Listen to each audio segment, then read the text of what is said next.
A black businesswoman was eagerly heading to her first major international presentation. A moment she had worked tirelessly to achieve. But when she stepped into the first-class cabin of her flight, everything took a turn. A dismissive flight attendant treated her with quiet hostility, ignoring her requests and humiliating her in subtle but undeniable ways. Just 10 minutes later, the airline's CEO stepped in. And what happened next left the entire plane stunned and sparked a series of events that no one could have predicted. Stay with me, this is a story you won't forget. Before we dive in, let us know where you're tuning in from.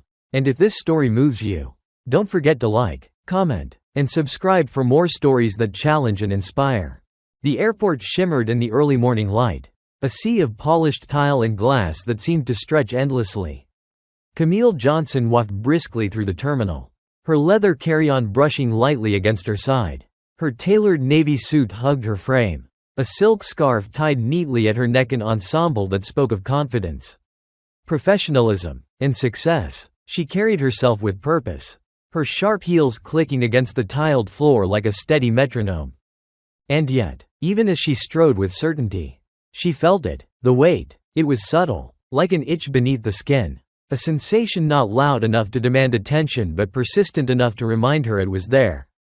It began at security, where the agent's eyes lingered on her a fraction too long as he scanned her ID.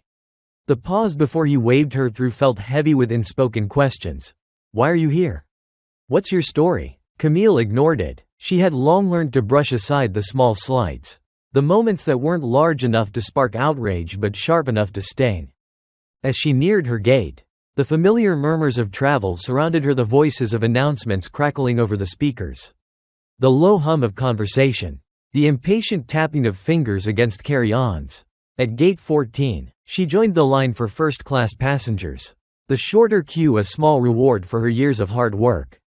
The man ahead of her in a gray pinstripe suit offered his ticket to the gate agent, who greeted him with a rehearsed smile. When it was Camille's turn, the smile flickered. It wasn't obvious, not enough for a confrontation, but the shift in tone was unmistakable.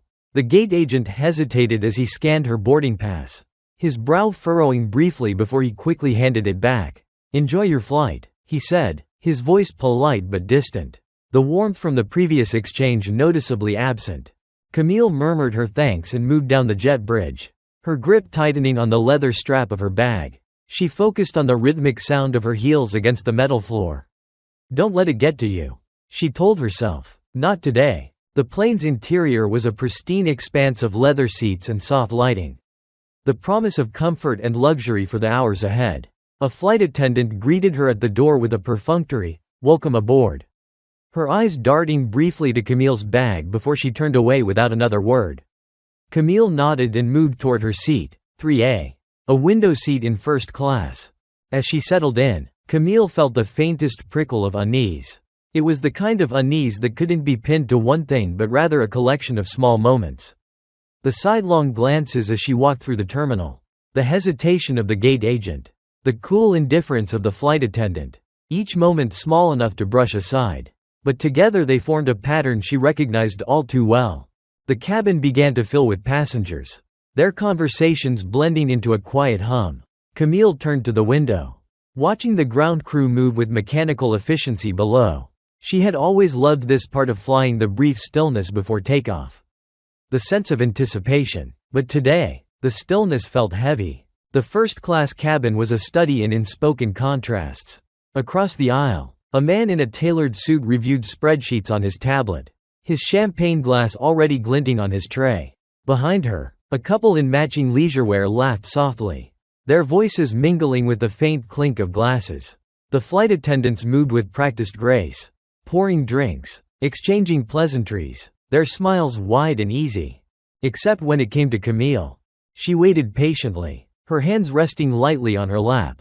Time passed. The man across the aisle received a second pour of champagne, his glass refilled with a warm smile. The couple behind her asked for extra napkins, their request met with cheerful efficiency. Camille pressed the call button, the soft chime cutting through the cabin. Lisa Marlowe, a flight attendant with crisp auburn hair and a name tag that gleamed under the cabin lights, appeared at her row. "Yes, ma'am?" she asked, her tone clipped. "Could I have some water, please?" Camille asked, keeping her voice steady. Lisa's eyes flicked to the untouched glasses of champagne on the trays around her. "We'll be serving drinks shortly," she replied curtly, then turned and walked away without waiting for a response. Camille sat back, her composure unbroken but her resolve sharpening. These moments of quiet dismissal, of being made to feel as though she didn't belong, were as familiar as they were exhausting. This wasn't the first time, and it wouldn't be the last. But today, she decided, she wouldn't let it slide. Outside the window, the sun was rising higher, painting the clouds in hues of gold and pink. It was beautiful, Camille thought, but it was also a reminder, beauty and tension could exist side by side.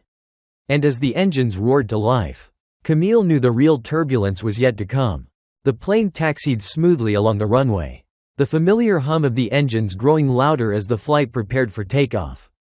Camille Johnson leaned back in her seat, her hands resting lightly on the armrests.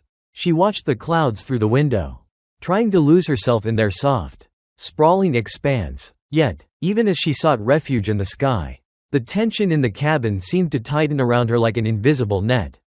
The flight attendants moved efficiently through the first-class cabin, their polished smiles and crisp uniforms radiating a practiced professionalism. Camille observed them as they poured glasses of champagne, adjusted blankets, and handed out menus with warmth and attentiveness, warmth that seemed to skip over her entirely. She told herself to wait. Be patient, she thought, surely, they would come to her soon. But the minutes dragged on, and Camille remained an island of isolation amid the tide of service that swirled around her. When the pre-departure drink cart finally reached her row, Lisa Marlowe was at the helm. The name tag pinned to her uniform caught the cabin lights, flashing briefly like a warning. Lisa moved with precision, offering each passenger a choice of drinks, her voice light and pleasant. But when she reached Camille, her tone flattened, her movements stiffened. "Would you like anything, ma'am?" Lisa asked, her eyes skimming past Camille as though she wasn't fully there. "Just water, please," Camille replied. Lisa's hand hovered over the cart for a moment too long, and Camille thought she saw the faintest flicker of hesitation before the attendant poured the water into a plastic cup and placed it on the tray table without a word. No napkin, no eye contact, just the water, as though that alone fulfilled the bare minimum of her obligation. "Thank you," Camille said quietly, more out of habit than genuine gratitude. Lisa didn't respond. Instead, she turned to the next row, her voice lifting once more into pleasantries as she asked a man in a tailored suit if he would like a refill of champagne. It was subtle, so subtle, Camille thought, that no one else in the cabin might have noticed. But Camille noticed. She always noticed. She had learned to read these moments with the precision of a scholar dissecting text, uncovering meaning in the smallest gestures, the tiniest inflections. These moments were never loud enough to echo, but they left their mark just the same, like a shadow that lingered long after the sun had set. The plane ascended into the sky, the seatbelt sign blinking off with a soft chime. Camille opened her laptop, deciding to focus on her work. The slide deck for her presentation glowed on the screen, the neat bullet points offering a sense of control that felt distant in this cabin. She immersed herself in her task, taking notes, tweaking phrasing, and reminding herself that this trip was about more than the small indignities she had endured so far. But the unease refused to fade. As the meal service began, Camille once again found herself at the edge of attentiveness. Lisa moved through the cabin with practiced ease, her voice ringing warmly as she addressed each passenger by name. When it was Camille's turn, the warmth disappeared. "Salmon or chicken?" Lisa asked brusquely, not bothering to meet Camille's eyes. "I'll have the salmon," Camille replied, her tone calm. Lisa jotted down the order without acknowledgement, pivoting quickly to the next passenger. The man across the aisle ordered the same dish and received a cheerful, "Excellent choice, sir." In response, Camille felt the weight of the imbalance like a stone in her chest. She wasn't asking for special treatment, just equal treatment, simple dignity, extended to all. But dignity, it seemed, was as unevenly distributed as the champagne in first class. When the meal arrived, Camille noticed another slight, small but deliberate. Her tray was set down with less care than those around her. The napkin was askew, the utensils misaligned. To anyone else, it might have looked like an oversight, a minor mistake, but Camille knew better. These weren't accidents, they were messages. Whispered through action instead of words. She glanced at Lisa as the attendant walked away. Her steps brisk and purposeful. Camille wondered what it was that had hardened Lisa's demeanor toward her. Was it her presence in first class? Her professional confidence? Or was it simply her existence? A fact that Lisa could not reconcile with the image of who belonged in this space. Camille decided she had had enough. She pressed the call button again, watching as Lisa appeared with a clipped expression, her professional mask faltering just slightly. "Yes, ma'am?" Lisa asked, her tone teetering on the edge of impatience. Camille folded her hands neatly in her lap. "Is there a reason I seem to be receiving a different level of service than the other passengers?" The question was straightforward, yet its weight hung in the air between them like a challenge. Lisa blinked, momentarily thrown off balance, her lips pressed into a thin line. "I'm sorry you feel that way," she said, the words empty and perfunctory. "We're treating all passengers equally." Camille tilted her head, her gaze steady and unyielding. "Are you?" Lisa glanced around the cabin, clearly aware that other passengers were listening. Her posture stiffened, and her voice grew defensive. "If you're unhappy, ma'am, you're welcome to file a complaint." Camille's lips curved into a faint, cold smile. "Perhaps I will." Lisa turned on her heel and walked away, her movements sharper now, the crack in her professional composure widening. Camille sat back in her seat, her heartbeat steady but her resolve stronger than ever. She knew this wasn't over, not for her. And not for Lisa. The quiet turbulence of the plane's engines filled the cabin. But the real turbulence was simmering just below the surface. For Camille, this wasn't just about water, or napkins, or tone. It was about something much larger. Something insidious that seeped into spaces where it was never welcome but always present. The fight wasn't loud yet, but it was building, gaining momentum like the rising altitude. Camille could feel it in the air. The storm was coming. The cabin had settled into an uneasy rhythm, the quiet punctuated by the faint clinking of utensils and the murmur of conversation. Camille Johnson sat in her seat, her posture straight but unyielding, a quiet storm brewing within her. She felt the shift in energy around her, subtle but perceptible. Passengers stole glances her way, their curiosity barely concealed, while Lisa Marlowe and her colleague, Jeff Wallace, exchanged whispers near the galley. Camille wasn't a stranger to the dynamics of discomfort. She knew the choreography well, the quiet glances exchanged like a secret code. The hushed tones that carried meaning even without words. It was a dance she had seen play out countless times before. In boardrooms, hotel lobbies, and now, at 35,000 feet. The tension crystallized as dessert was served. Camille watched as Lisa approached the row across from hers, her demeanor warm and attentive. A young couple seated there laughed softly as Lisa placed their desserts before them with a practiced flourish, adding a bright, "Enjoy" before moving on. When Lisa reached Camille's row, her energy shifted. She set the dessert down with mechanical precision, her face devoid of the easy charm she had just displayed. No eye contact, no acknowledgement. The contrast wasn't just glaring, it was deliberate. Camille felt it as clearly as if Lisa had spoken the slight aloud. "Thank you," Camille said pointedly, her voice calm but edged with steel. Lisa gave a perfunctory nod and turned away without a word, her back stiff as she moved down the aisle. It wasn't just the service that gnawed at Camille, it was the ripple effect it created. The man across the aisle, who had earlier given her a supportive nod, now shifted uncomfortably in his seat, avoiding her gaze. A few rows behind, a pair of passengers whispered to each other, their eyes darting toward Camille as though she were the anomaly disrupting their tranquil flight. The weight of their stares bore down on her. She thought of all the times she had been made to feel this way, an unspoken question hanging in the air. "Why are you here?" It wasn't a question of geography but of belonging, an insidious doubt cast on her right to occupy certain spaces. It wasn't new, but it never stopped being exhausting. Lisa and Jeff lingered in the galley, their conversation growing increasingly animated. Camille caught snippets of their hushed tones as they occasionally glanced her way. Jeff's posture was defensive, his arms crossed over his chest, while Lisa's hands gestured sharply, her frustration evident. "She's just being difficult," Lisa muttered, her voice carrying just enough for Camille to catch the words. Jeff sighed, his tone low but firm. "You need to let it go. It's not worth it. Camille turned her attention back to her laptop. But the words wouldn't leave her. Difficult. How easily it was used to deflect. To shift blame from the aggressor to the aggrieved. The label was a weapon, designed to undermine her dignity without ever confronting her directly. She closed her laptop and leaned back, her thoughts racing. She could feel the narrative being written around her, an invisible script that painted her as the problem. But Camille refused to let others define her story.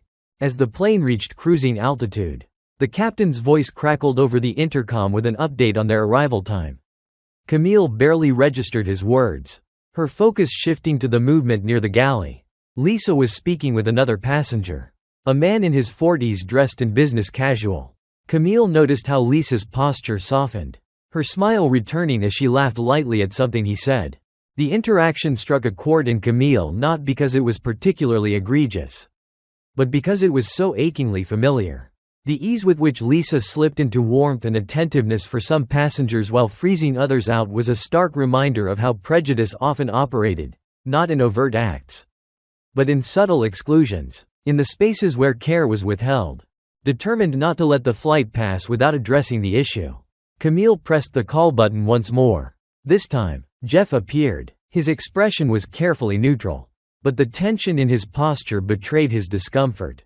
"Yes, ma'am?" he asked. Camille regarded him for a moment, her gaze steady. "I'd like to speak with the senior flight attendant. Please." Jeff hesitated, his jaw tightening. "Is there something I can assist you with?"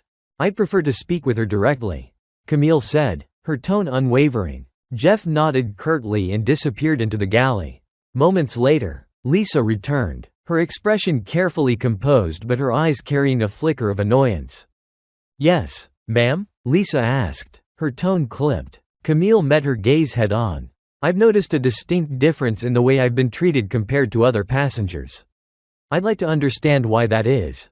Lisa blinked, momentarily caught off guard. "I'm sorry you feel that way," she said, the same hollow refrain as before. "We're treating all passengers equally."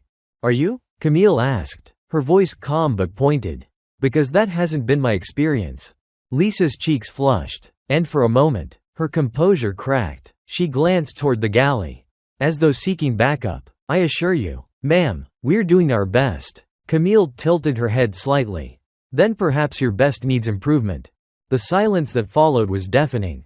Passengers in nearby rows shifted in their seats, their ears straining to catch the exchange. Lisa straightened her posture, her professional mask slipping back into place. "If there's anything specific you need, ma'am, I'd be happy to assist," Lisa said, her tone icy. "What I need," Camille replied, her voice steady, "is respect, and so far, I haven't received it." Lisa opened her mouth to respond but thought better of it. She turned and walked away, her steps hurried and her shoulders rigid. Camille exhaled slowly, her hands resting on the armrests. She wasn't seeking a dramatic confrontation, but she also refused to let the moment pass unchallenged. She knew that the fight wasn't just for her, it was for everyone who had ever felt the weight of being dismissed, overlooked, or made to feel small. As the plane sailed through the sky, Camille felt the storm within her settle, not with resignation, but with clarity. The battle wasn't over, but she had drawn her line in the sand, and she wasn't moving. The cabin, once a haven of quiet luxury, now simmered with an unspoken tension. Camille Johnson sat upright in her seat, her presence a quiet assertion of her dignity amidst the turmoil.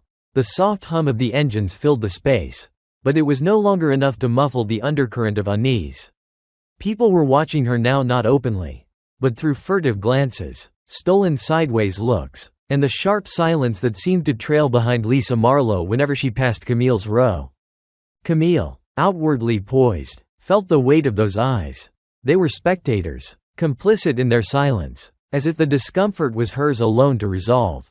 It was a familiar isolation one she had encountered at corporate meetings where her expertise was questioned, in restaurants where servers assumed she didn't belong. And now, here in the curated space of first-class air travel, Lisa and Jeff stood near the galley, their conversation hushed but urgent. Camille could see them through the gap in the curtain that separated first class from economy. Lisa's hands moved in sharp, anxious gestures, while Jeff's arms remained folded across his chest, his brow furrowed in quiet frustration. Camille couldn't hear their words, But she didn't need to. Their body language spoke volumes. This wasn't just about her anymore. It was about them, about the discomfort she had introduced by refusing to shrink, by refusing to quietly accept the subtle slights and indignities.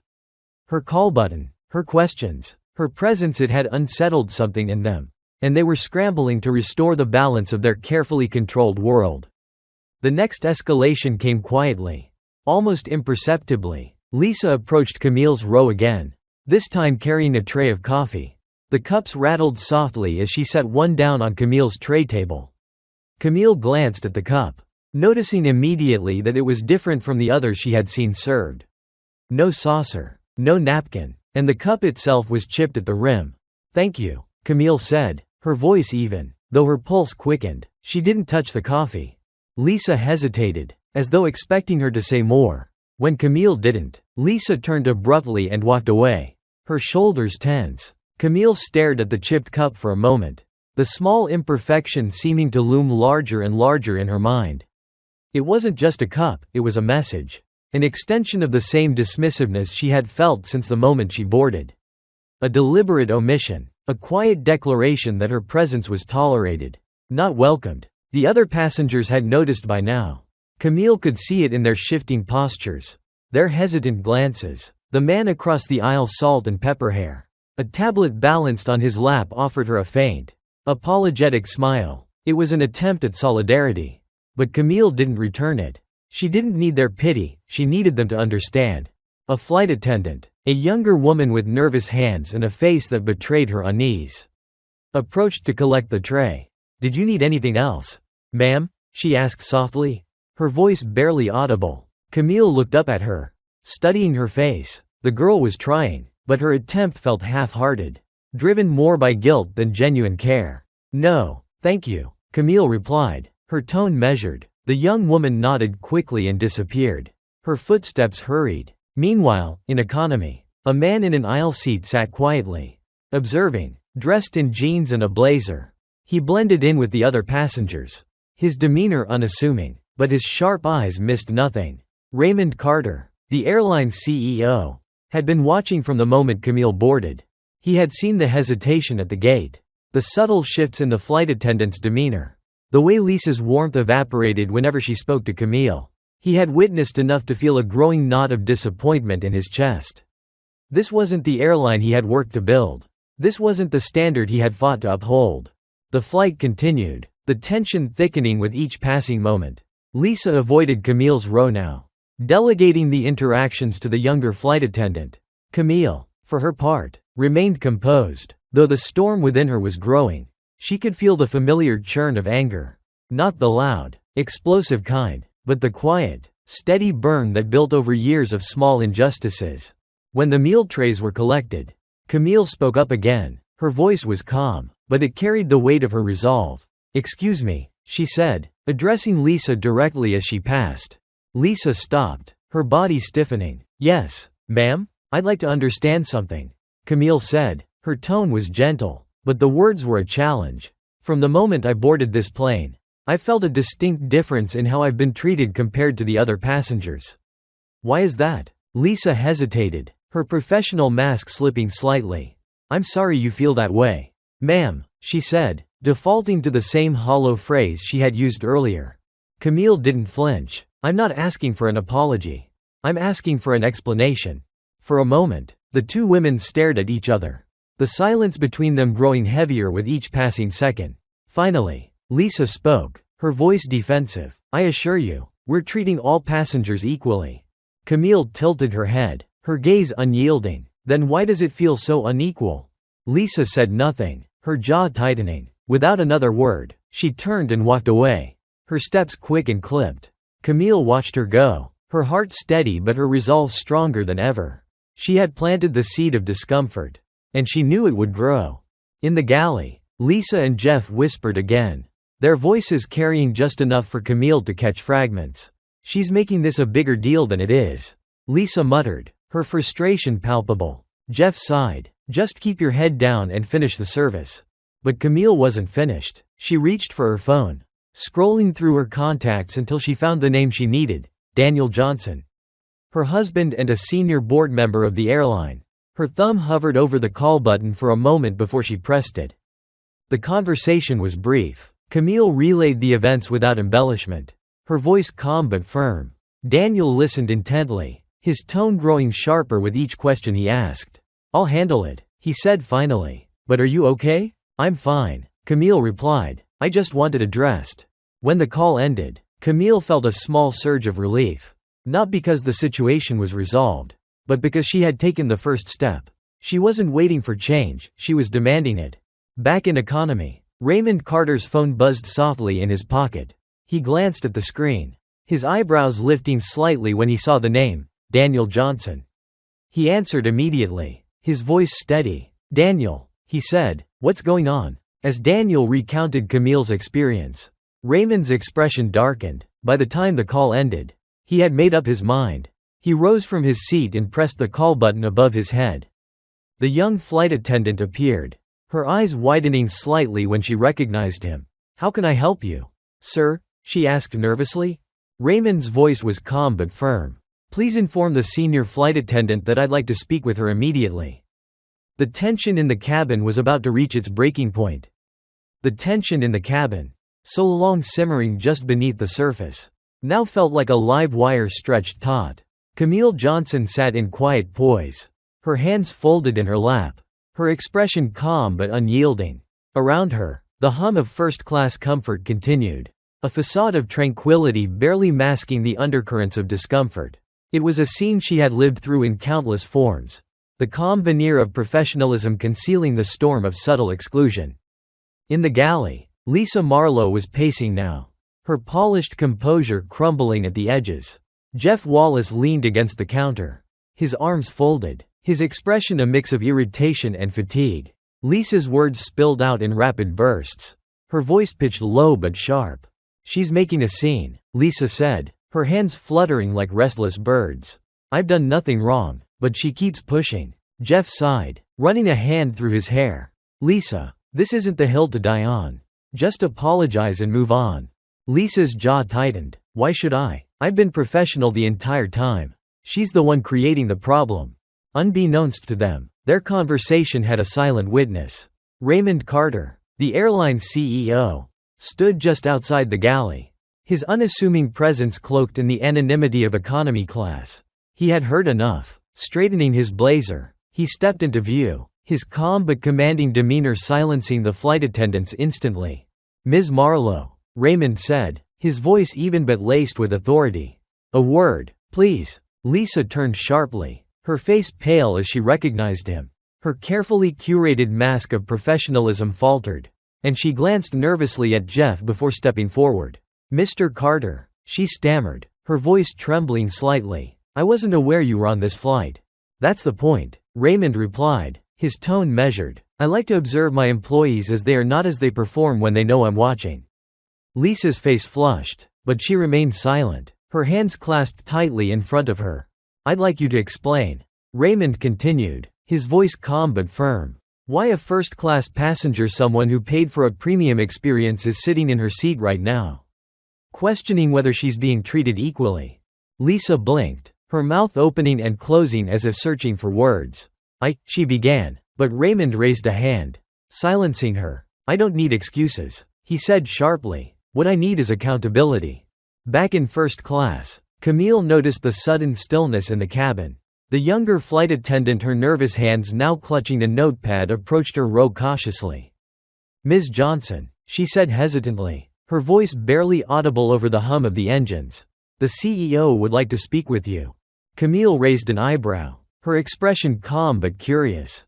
"The CEO?" "Yes," the attendant said quickly. "He's asked for you to meet him in the galley." Camille nodded, her movements deliberate as she rose from her seat. She walked down the aisle with quiet dignity, aware of the eyes that followed her. Passengers turned in their seats, their curiosity palpable, but Camille ignored them. This moment wasn't about their intrigue, it was about her resolve. The galley felt cramped, the tension thick enough to taste. Raymond stood with Lisa and Jeff, his sharp gaze fixed on the flight attendants. When Camille entered, he turned to her, his expression softening slightly. "Ms. Johnson," Raymond said, inclining his head, "thank you for joining us." Camille nodded, her eyes briefly meeting his before flicking to Lisa. The flight attendant stood stiffly, her arms crossed, her gaze darting between Camille and Raymond. "I wanted to personally apologize for the treatment you've received on this flight," Raymond said. "I've been observing, and it's clear to me that you've been subjected to behavior that falls far below our standards." Camille regarded him carefully. "I appreciate your acknowledgement," she said evenly, "but words alone don't address the issue."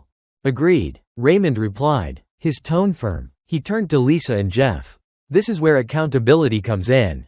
Lisa's cheeks flushed, but she remained silent. Jeff shifted uncomfortably, his gaze fixed on the floor. "Ms. Marlowe," Raymond continued, his voice sharp now, "I've heard enough excuses. I want you to explain to Ms. Johnson and to me why your behavior has been so markedly different when serving her compared to the other passengers in first class." Lisa's lips parted, but no words came. The silence stretched, heavy and oppressive.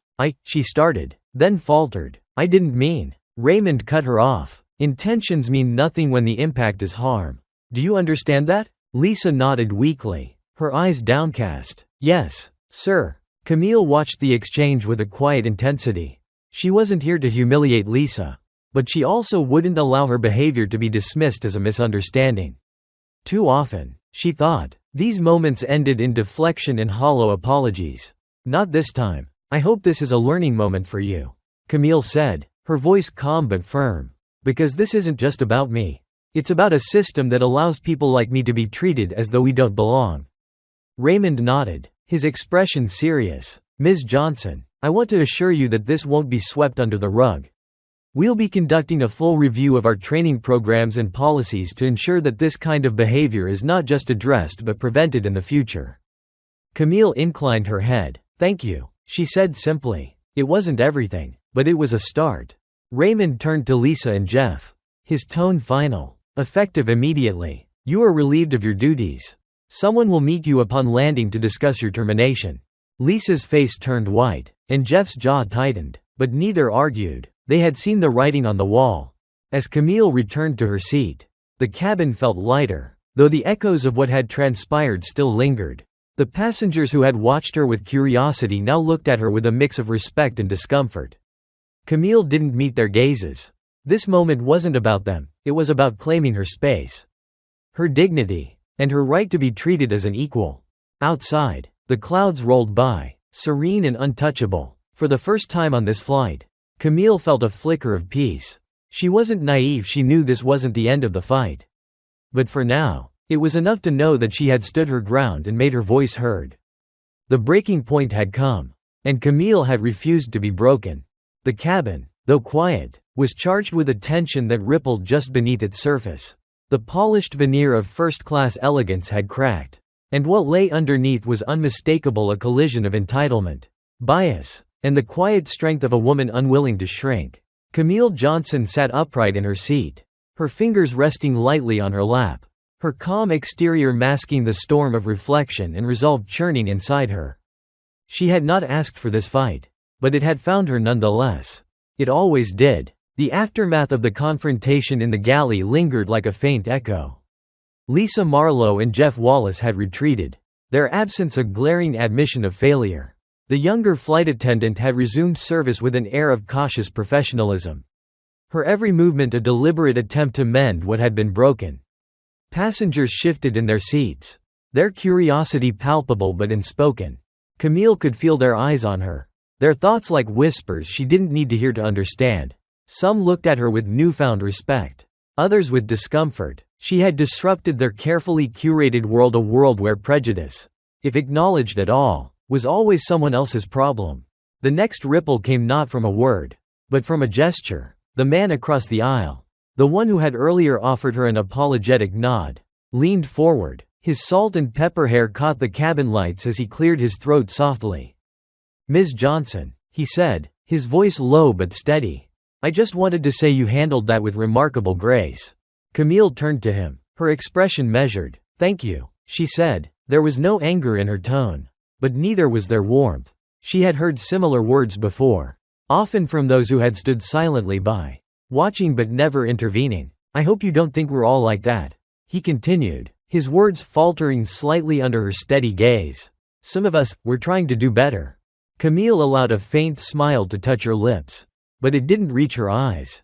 "Trying is a start," she said, "but it's not enough." The man nodded slowly, his expression thoughtful. He leaned back in his seat, his gaze turning toward the window.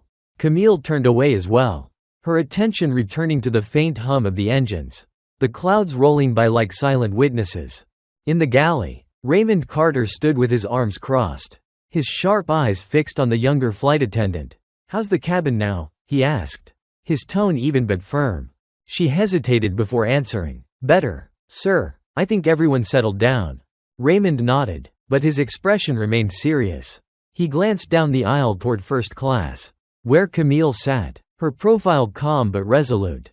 "It shouldn't have come to this," he said quietly, more to himself than to her. "No, sir," the attendant agreed, her voice soft. "It shouldn't have." Raymond sighed, straightening his blazer. "I want every crew member debriefed after this flight. And I want a full report on what went wrong." "Yes, sir." As the attendant hurried off, Raymond lingered in the galley, his mind racing. He had built his airline on the promise of excellence, on the belief that every passenger deserved dignity and respect. And yet, here he was, confronting the stark reality that even the best intentions couldn't prevent prejudice from seeping into the cracks.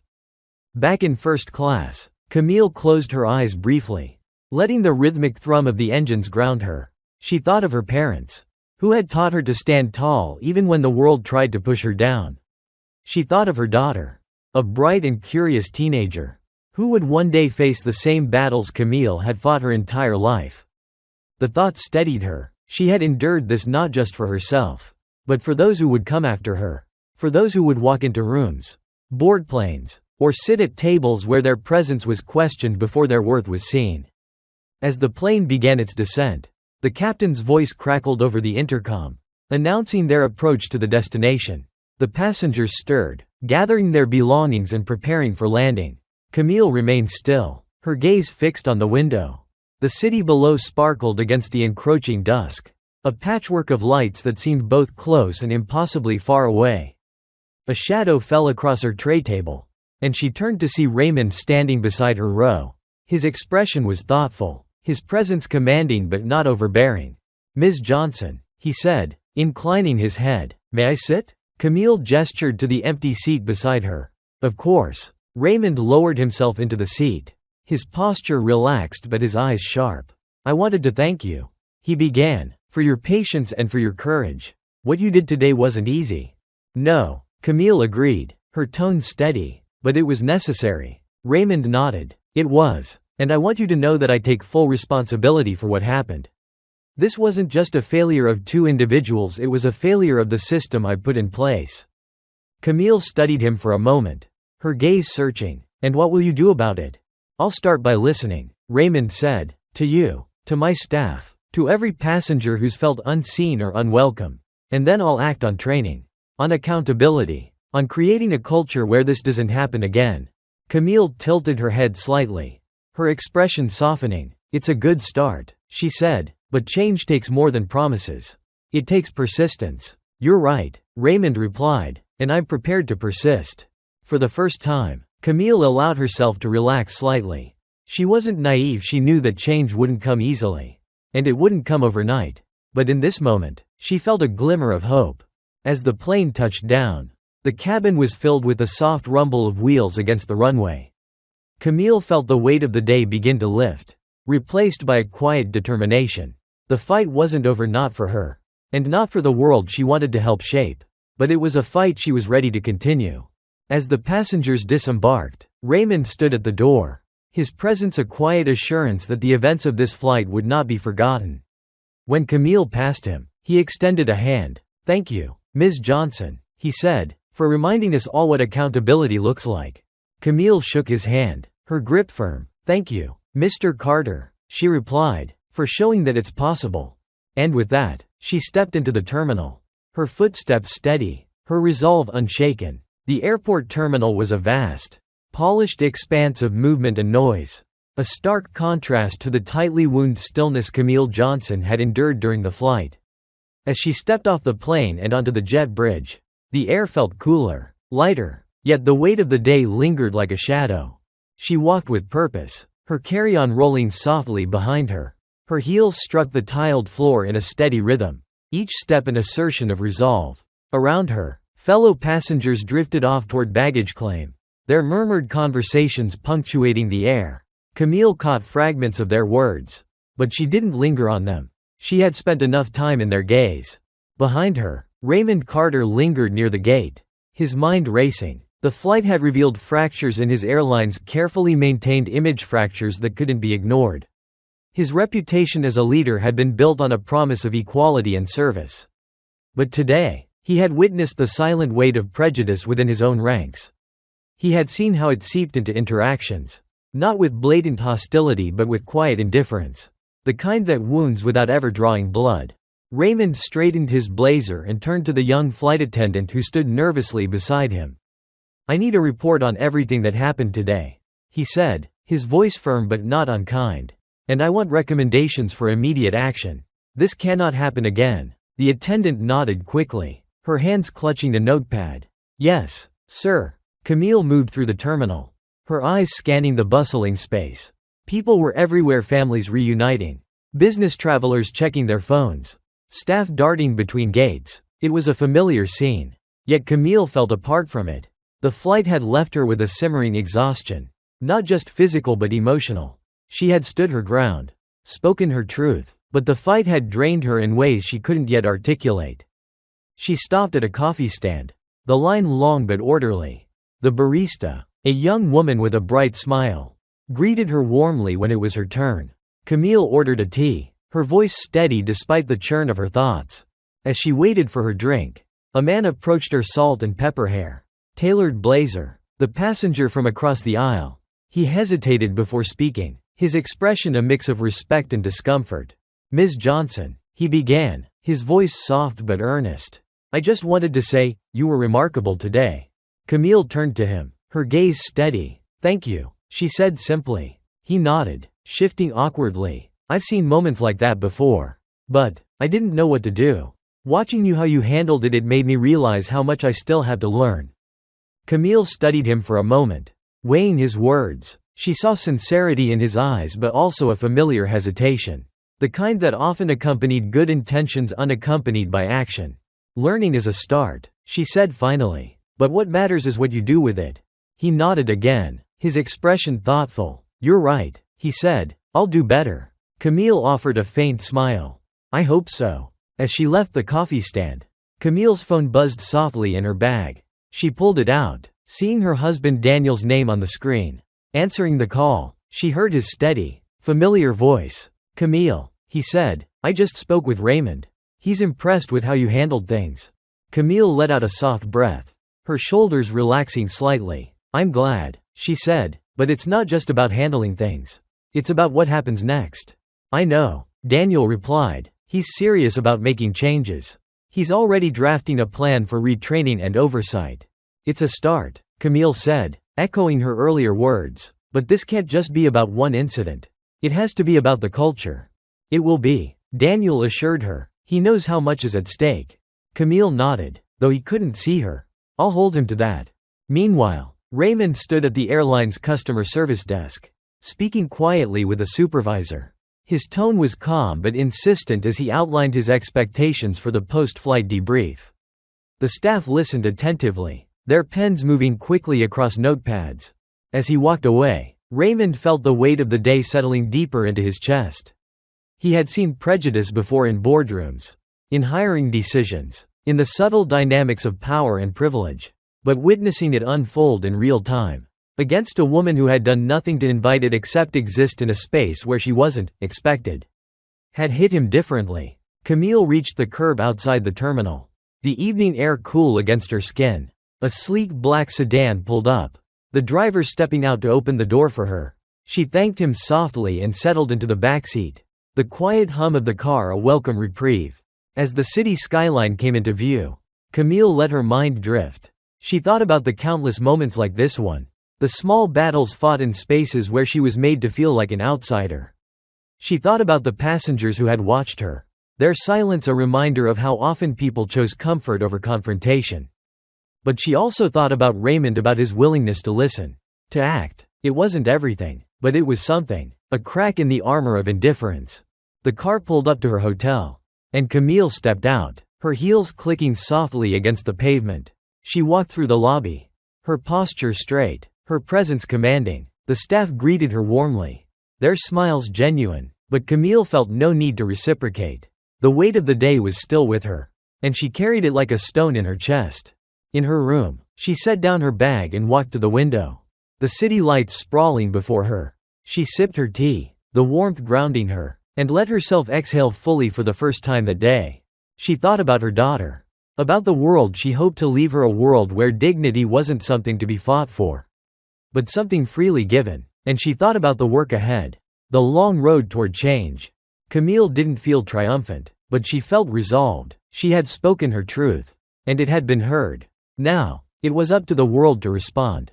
The shadows of the day lingered, but in the distance, there was light. The early evening light cast long shadows across the city streets as Camille Johnson exited the hotel.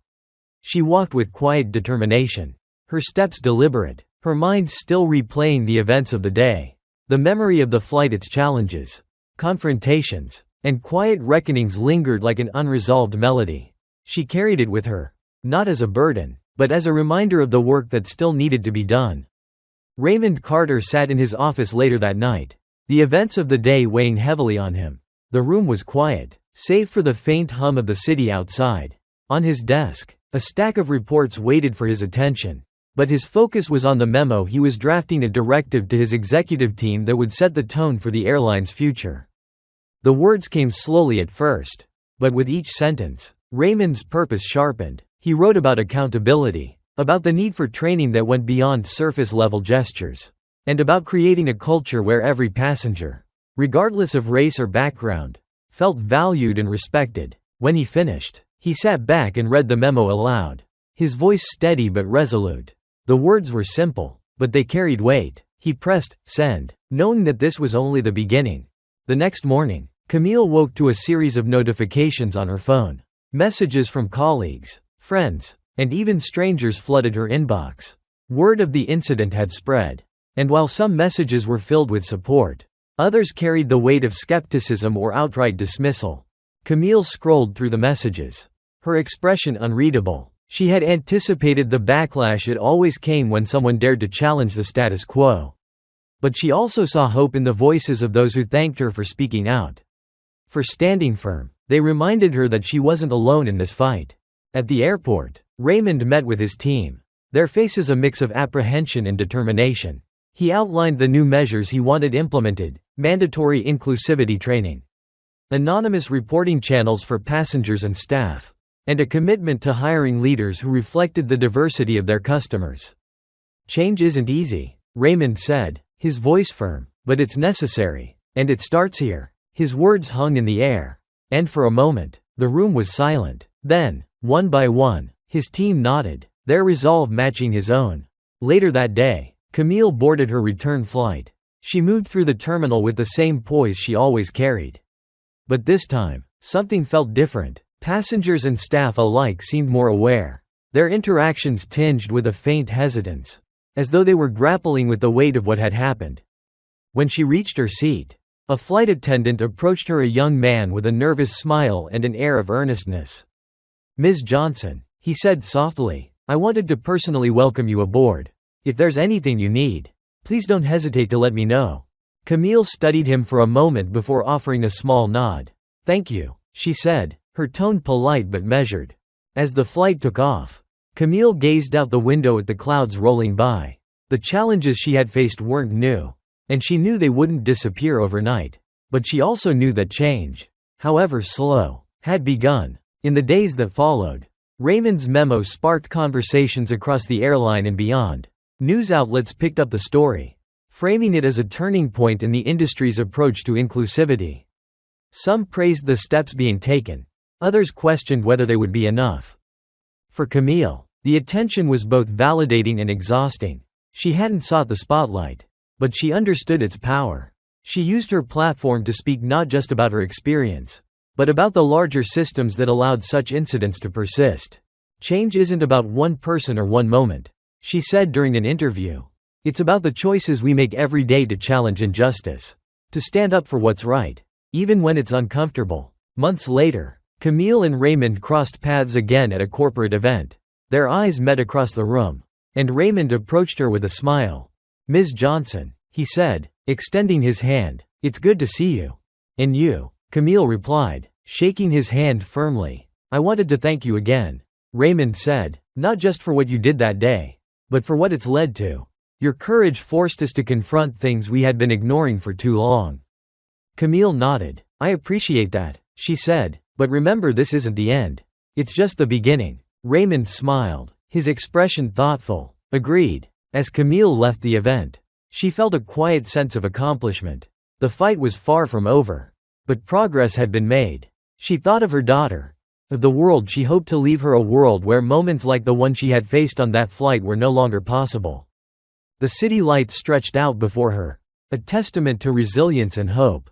Camille walked toward them, her footsteps steady, her resolve unshaken. The journey toward justice was long, but it was one she was determined to see through.